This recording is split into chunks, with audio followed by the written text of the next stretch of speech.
Hey, thanks for making it to Veterans Info Tap. I'm glad you made it. There is another benefit out there for many veterans that can help lower your outgoing debt obligation.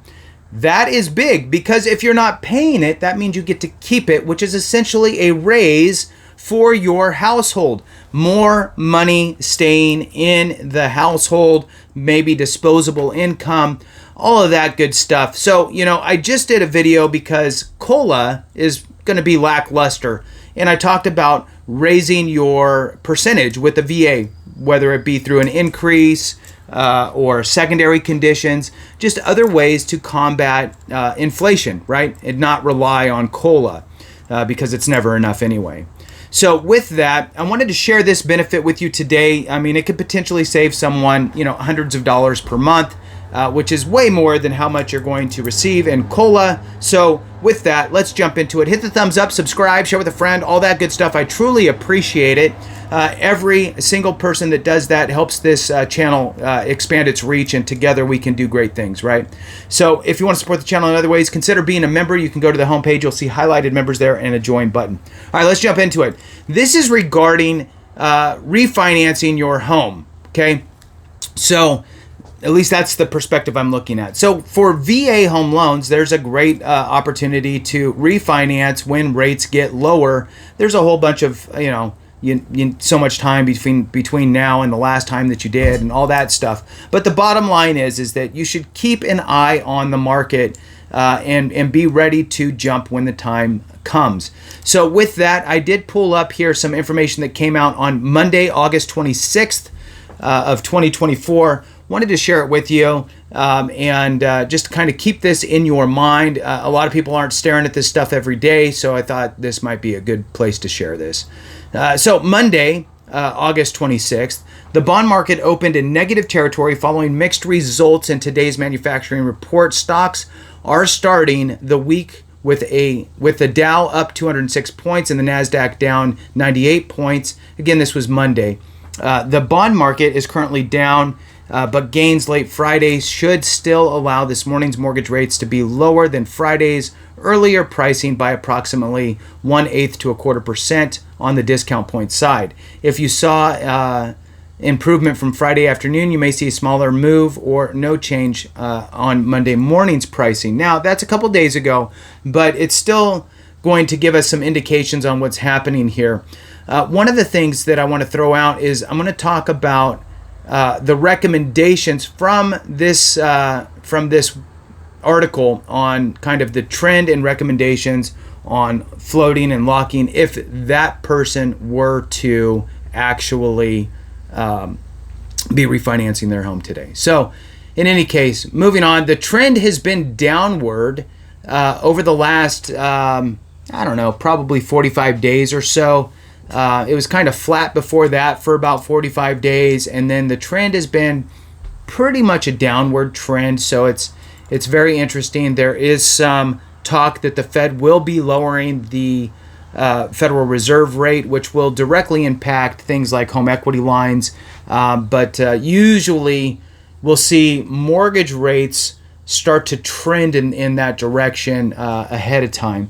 So moving on, indexes affecting rate locks are durable good orders. They're this week's calendared kickoff with the release of July's durable goods. Opened orders report at 8:30 a.m. Eastern Time showed a surprisingly strong 9.9% jump in new orders for big ticket items such as appliances, electronics, and airplanes. Wow. This is a sign of strength in the manufacturing sector and more than doubled forecast of up 4%. However, a secondary reading that excludes much more volatile and costly transportation orders, airplanes, fell 2%, not 2%, 0.2%, when it was expected to rise 0.1%. These mixed readings and the fact that the data is known to be quite volatile from month to month have prevented a stronger negative reaction in this morning's bond reading. Again, this is all on Monday, the 26th. So moving on, we have the consumer price or consumer confidence index tomorrow, which would be Tuesday, the 27th. The sole release of August's Consumer Confidence Index will be at 10 a.m. Eastern Time. The Conference Board, who is a business research group and not a government agency, is expected to announce its reading of the 100.5. This would be a slight increase from July's 100.3, indicating surveyed customers felt modestly better this month about their own financial and employment situations than they did last month. If consumers are more confident in their finances, they are more apt to make larger purchases, fueling economic growth. And lower the reading, the lower the reading, the better the news for bonds and mortgage pricing. Inflation news: Friday is likely to be the most active day for interest rates this week due to the Fed's preferred inflation readings being released, PCE index. The calmest day may be Wednesday unless the afternoon auction results show a terribly weak or overly strong investor demand. And it should be a fairly active week for the markets and mortgage rates, so please keep an eye on the markets if closing in the near future and still floating an interest rate. Lock and float recommendations. If I were considering financing or refinancing a home, I would lock in my closing if my closing was to take place within 7 days.